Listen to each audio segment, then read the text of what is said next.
low audience. Before we start, I'm not sure if everybody knows about WGSN.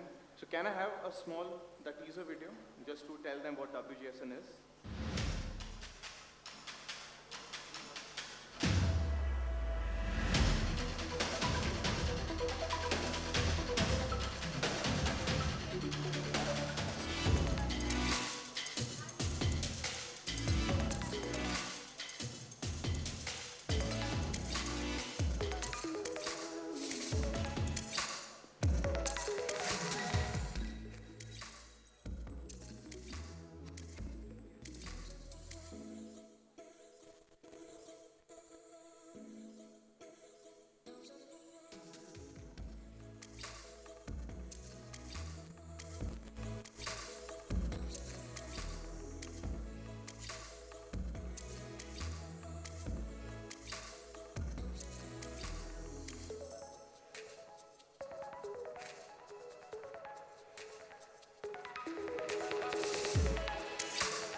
Perfect, thank you. So that's what we do. We try to create tomorrow for brands. We have a lot of clients who have been attending the sessions since yesterday. So we want to talk about the future. We want to talk about what's going to be impacting the industry. And this is not about design. Design is something which you would see, product designers would see, but more about what happens prior to the designs. And that's where our big ideas come into picture. And we want to talk today about 2024. It's 2 years down the line. The idea about big ideas is to understand what are the key directions which an industry would take. And the implications can be on design, can be on product, can be on retail, can be on the kind of consumers you're dealing with. Everyone needs to understand whom you are dealing with. So that's where WGSN starts talking about big ideas. Those who are not aware about WGSN, we're the Global Trend Authority on Consumer and Design Trends. We have been doing this since 1998, trying to help you navigate change with authority so that you can take some concrete decisions without worrying about the implications of those when you reach out to the products. Some of the areas where we work in, whether it's fashion, interiors, food and drink, consumer tech, it's across all segments of where the consumer is having a touch point. Now for today, we wanted to speak about big ideas for fashion. Now we're doing this event after 2 years due to the pandemic, so a lot of things have changed. The consumer psyche has changed, and it has been evolving every year, every day, every second as we speak. But something like a pandemic has actually made a big shift and a big dent in the way people want to really think. So for 2024, there are 3 underlying themes which are leading to these 6 big ideas I'm going to speak about today. So one of them is interdependence. Now all of us as consumers in the last couple of years, if you realize, we've become much more interdependent on each other. Family has become important. Well-being has become a lot more important. And it's not just a factor of just sanitizing your hands or wearing or not wearing masks, but it's all about well-being, health, prioritizing it, that anything can happen anytime. So those aspects are driving a huge community drive for us as consumers to understand that how we're going to purchase or experience a product purchase solution as well. So it has implication for retail on the experiences we create. It has implication of brands on the kind of products you make. It will have implication of service providers on how you want to actually reach out to the consumers.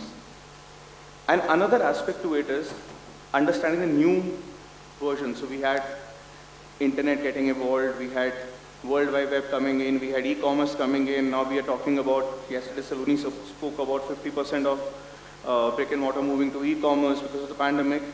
But now we're also speaking about the metaverse. So there is a fluid state. That's the second big idea which we're going to talk about in the next couple of slides.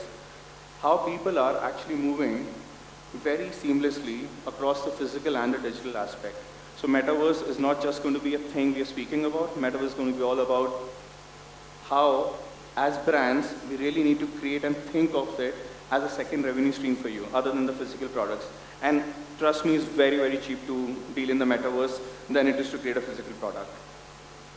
Protopias. So anybody understands the meaning of protopias?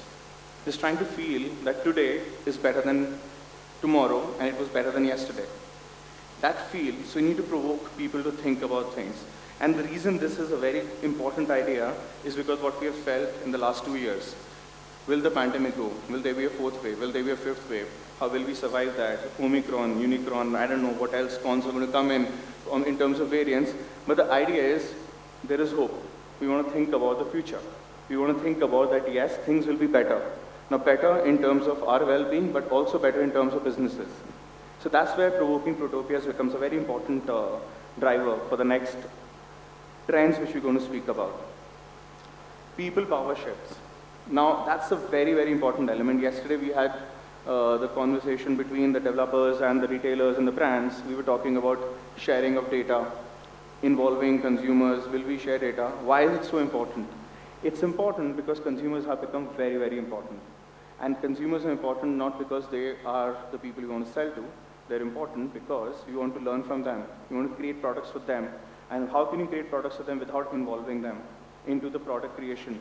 And that's the kind of big idea which we're going to speak about, that for the 2024, consumers and people will have a much more power in product creation than we can ever imagine. And it has never happened earlier. Democratized.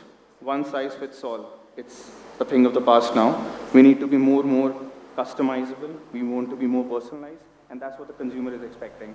So how as brands we can do that? And last is code breaking. The current codes of product development needs to be done away with. We need to look at a new kind of code where designers and product creators will be utilizing their skill sets, upskilling them on creating something different. And over there, they will need help. Not from only consumers, they need help from everybody in the business. And designers cannot design in silos. And that's the last and the final big idea we're going to speak about. Now, starting with caretaking. Is it working? Okay. So caring, family, community, and the caring economy. People are now going to prioritize well-being over work. So yesterday we were speaking about 16 hours of work. And then we had a gentleman talking about how the current generation doesn't want to spend too much time. They want to spend lesser hours.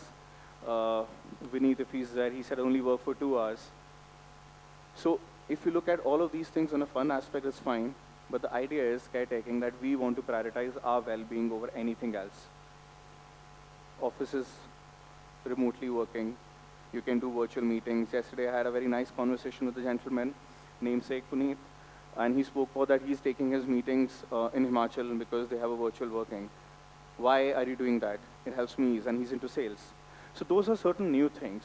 But the idea behind each and every aspect of this is that we want to prioritize our health. We want to prioritize our well-being. Now, from a brand perspective, when you look at well-being being prioritized, we need to create products which make the consumer look at that. So it's not about just having fabrics, we're talking about sustainability or giving back to the environment. It's all about just giving them a balanced life. And that can only happen if we think from a design perspective that yes, as brands, we are want to contribute to this caretaking scenario, but not just by creating products which look better, but also creating experiences. Somebody walks into a mall and a store and they feel their health is being prioritized, they are being kept well, the experience we are creating is important, is an important factor for a consumer to actually pick and choose a brand. And there is a lot of interdependence. And it's not just restricted to word of mouth. Interdependence between communities. I was taken care of at that brand store. It's a good brand. So the product takes a second thing, the experience becomes most important. So that's what caretaking is all about. From a fashion perspective, we need to create that ecosystem. We need to look at a product not just from a sale point of view, but from a long-term value. We need to look at brands where you can actually look at something like sustainable repair services. So just to give you an example on screen, so Champion and Atelier and Repairs, they looked at damaged t-shirt. They asked consumers to bring it back to them. They did quilting, they did embellishments, and they resold them back. It's about extending the life of the product, but from a different scenario. It's about taking care of the product for the consumer itself. So just to give another example, IKEA. So circular economy, we all know about this. So IKEA came up with this sofa, and that's a huge business opportunity for them. That people want to, if their family size increases, they want a bigger sofa, they move to a newer house. Why can the same sofa set be extended? So IKEA is now experimenting with adding additional seat to it, the existing sofa. Don't go to a local vendor, go to IKEA itself. And there's a huge economy, huge business opportunity for IKEA itself to just add on to life, change the upholstery. Don't get it done from outside, we'll do it. We'll extend the life of the product or give it back to us, we'll sell it to somebody else by redoing it. Why are brands thinking like that? Why can't we just sell a new product? It is about taking care of the scenario, taking care of the situation, taking care of the consumer. And it's not about the environment anymore. It is about us, it's about me. I want to feel safe, I want to feel bad. Environment will be taken care of. So that's what caretaking is all about. Now with caretaking, the other challenge or the opportunity, it's how you perceive it, is fluid states. Blockchain, NFTs, people are talking about this. People are talking about investing in it. Now we are talking about avatars, your social presence, and it is not something which is going away. 2024, metaverse will become meta economy. It's a huge economic, you need to look at this from a business perspective as well. And it's so easy. Storing inventory, having unsold stock, leave the challenge of physical garments. Create one small garment which is a digital asset, sell it to a digital player, you can sell it multiple times, you don't need to really create it. And you can have a much more ROI than on having a single piece of garment. So there is huge business opportunity, but why is it important? The aspect which is important is that consumers will move very, very seamlessly across these priorities, both online and offline. But for them, well-being and the privacy and safety, both online and offline, is going to be very, very important. So by 2024, we expect consumers and brands to actually inhabit these increased virtual and fluid realities. Let's just remove the thin line which is there between digital and the physical world. Imagine a situation which is already happening. People are playing games. They have a gaming avatar. There is a garment from your brand. They like it and they can purchase it online. It's very simple, but are we doing it? Not really. But should we do it? Absolutely. The idea is to increase your touch points with the consumer. It can not only happen if people are going through an online shopping app or they're coming to your store, it can happen through the metaverse. You can actually have a new touch point from a marketing point of view, from a branding point of view, but you need to explore the metaverse. And that's the digital aesthetics we were speaking about yesterday as well. That it is something which is there, we can't let it go, and the time to act on it is now. Because 2024 is not too far away. Now from a fashion perspective, for our industry, invest in new brands to establish your investments into this field. And metaverse cannot be accomplished just by talking about it. We need to upskill. There is a huge gap right now when you're designing for the real world, when you're designing for the virtual world. So you need upskilling of your own designers, your own teams, so that they can actually create stuff like that. So just to give an example, Gap has a 3D avatar fit solution wrapper. Back home in India, we have solutions like Try and Buy, who are trying to give you 3D solution in terms of trying garments. Why are we doing this? It's not about just sizing or getting the right product. It's also about exploring the digital aspect of it. Because eventually the consumer will be happy to work and purchase brands where touch points are numerous.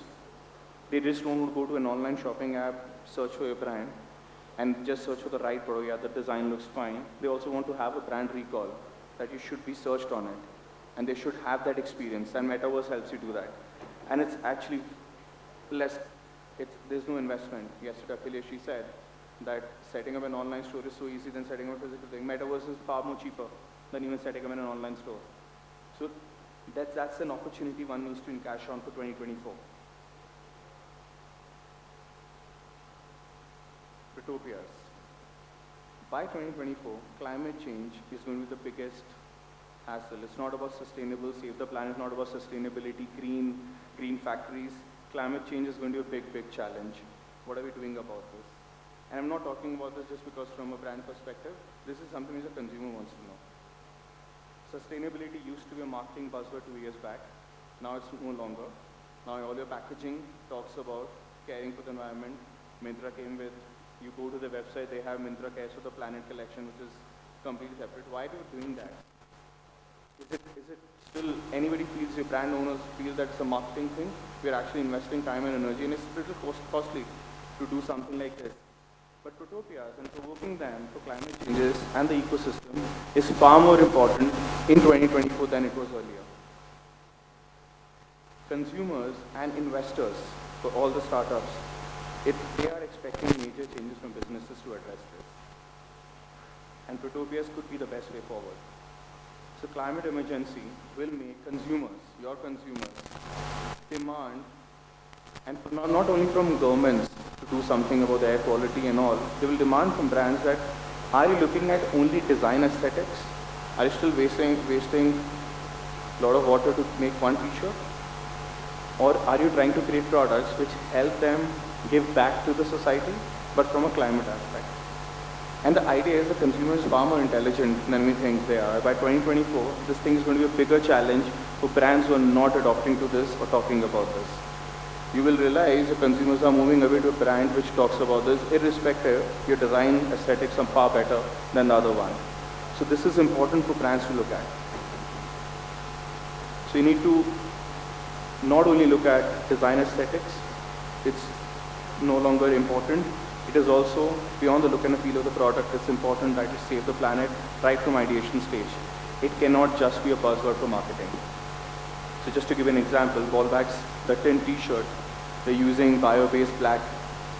They're looking at eliminating petrol-based carbon black. Nothing of polyester. Think of indigo dyeing. They were harmful, we all know that. There are a lot of changes happening, but are they enough? No.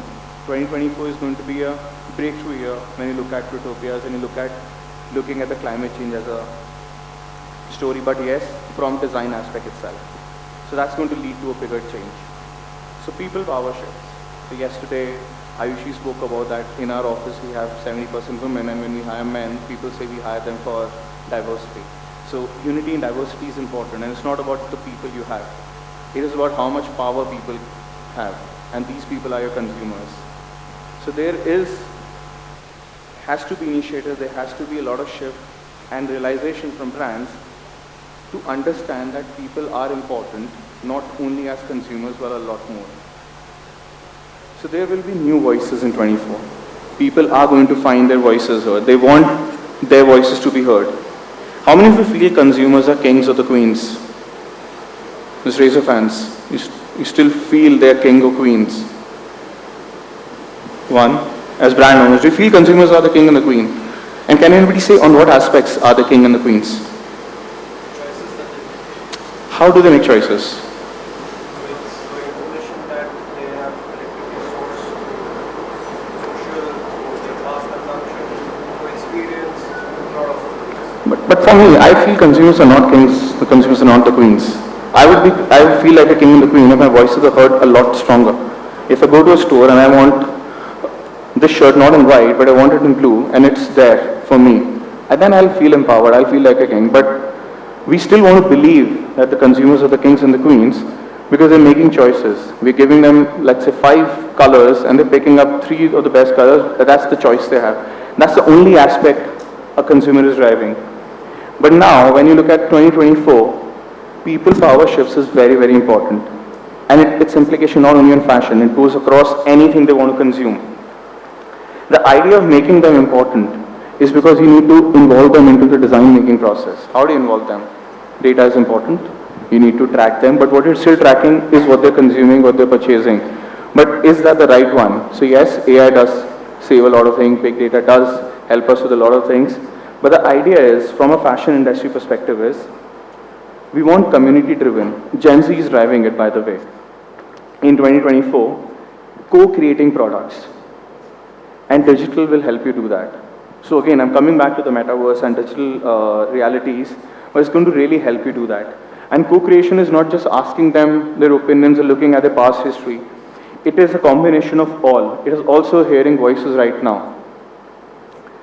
And virtual can actually help you understand a lot better than just knowing their past purchase history and what they're buying from other brands or getting data from e-commerce giants or getting data from retailers.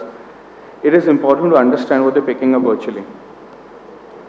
So market, just to give an example, Fashwire is allowing designers to showcase unedited collection.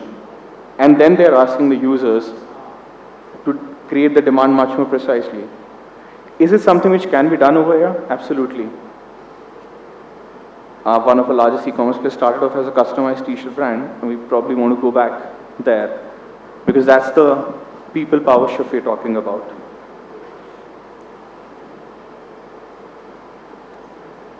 Sizing, democratized, customized fit, inclusivity. One size fits all is not the thing. People have shun away with the normal.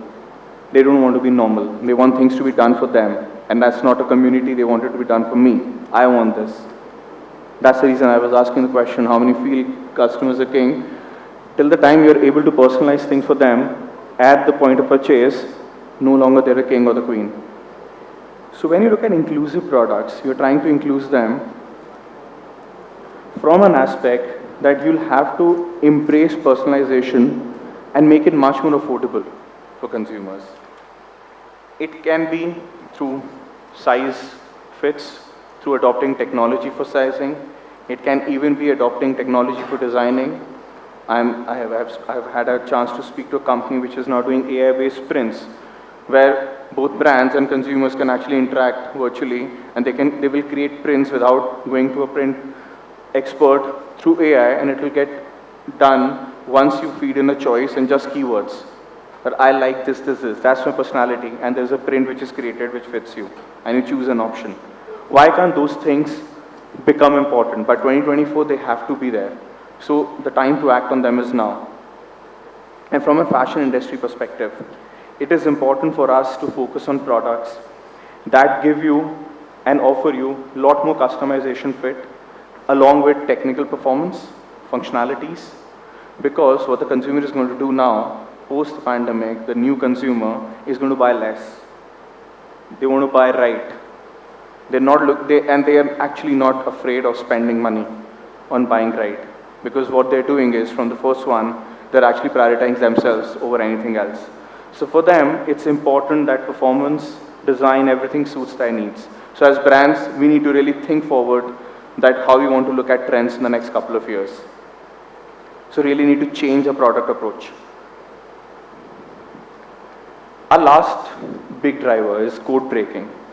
Now, how can you do this without not doing something different? All the previous 5 drivers are asking you to make a certain or some bigger, some minor changes, but unless you break the code from a design and product initiation perspective, nothing of that sort can happen.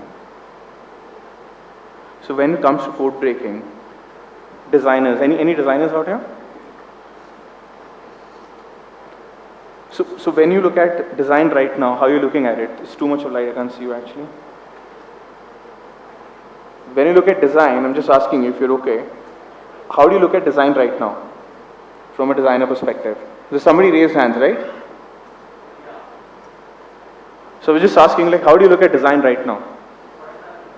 When you say as a designer you're creating a product, what is the first thought which goes to your mind? What's the process you follow? Just a simple. Okay, there's a mic coming.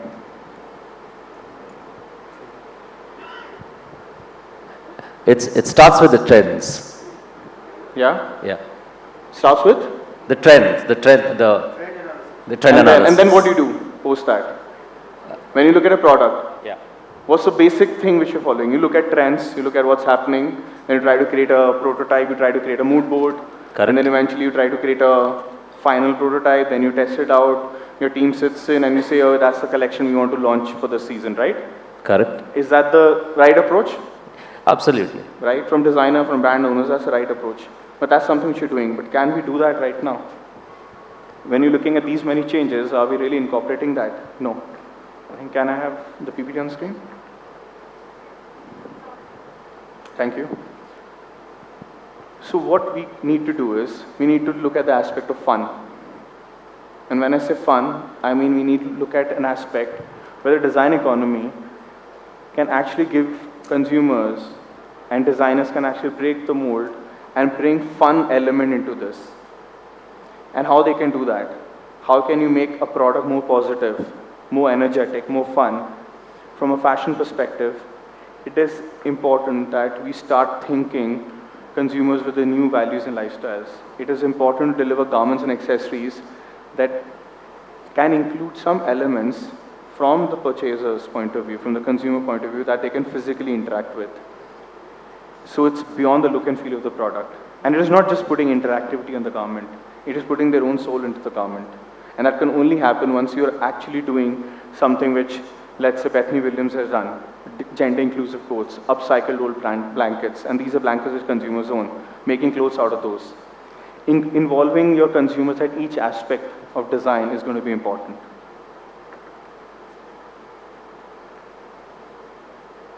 So when you look at action points, and these are not trends, these are the base on which WGSN will forecast trends for the seasons in 2024. But this is important that you need to invest in the care economy. Start thinking of consumers on their well-being. They will not buy your products unless they're taken care of as individuals. And it is not about just taking care of individuals. You need to look at it from a species point of view across the planet. And that's the reason we need to look at the future and look at metaverse. Start experimenting with it. If you haven't, if you have, good. If you haven't, please start looking at it more actively.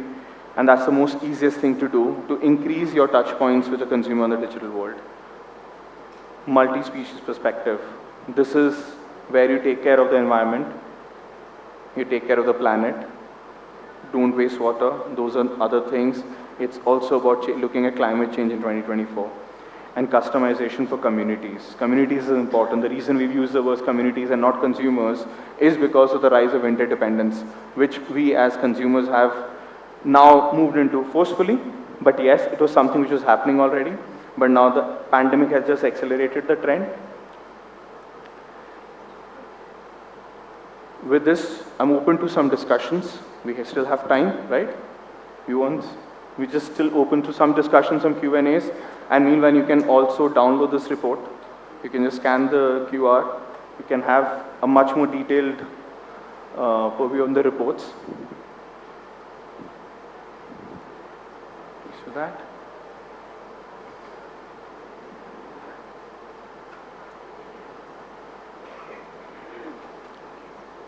So you have 2 minutes, so we are open to a couple of questions, right, Anish? Yeah. Hi. So I'm like you're talking about metaverse. I'm still like I've also been working on wearable collection for the metaverse for last 2 months, but still I have a question: ki how people will be involved more into metaverse? Like you're talking about 2024 about meta economy and all, right? But it still gives me a little confusion, or I'm not getting confident towards metaverse just because of the reason. See, I have two. One thing is a gaming side, and another is a professional side, which can be a part of a metaverse. Other than that, what else? Because like we are living in a physical world, we have a touch and feel, and we sense things, everything. But I don't think other than till now I cannot vision it in a proper way. See, the reason when you see there is no vision to it, is that some wrong timer which I have? Just a second. Okay. So see, when you look at metaverse, you're saying, what's the future of it? So see, more in detail, obviously we don't have time for more in detail, but see, this is an opportunity right now. It is not nascent, it has been happening. When you look at gaming, you said gaming, it's happening in gaming. So I don't know, have you heard about this game called the Second Life? Has anybody heard about this game called Second Life? It was founded in, I think, 2001 or 2002. That's the first metaverse we had. That's 20 years back. Just search for it. Second Life is still active. Where you could create your own avatar, interact with people. You could make yourself, you could have six-pack abs. You could have a lot of hair. You could just wear anything. And now if you see Second Life, you can actually pick and choose and buy products. That's the metaverse we're talking about. That was 2002 and 2001, if I'm not mistaken. So we... I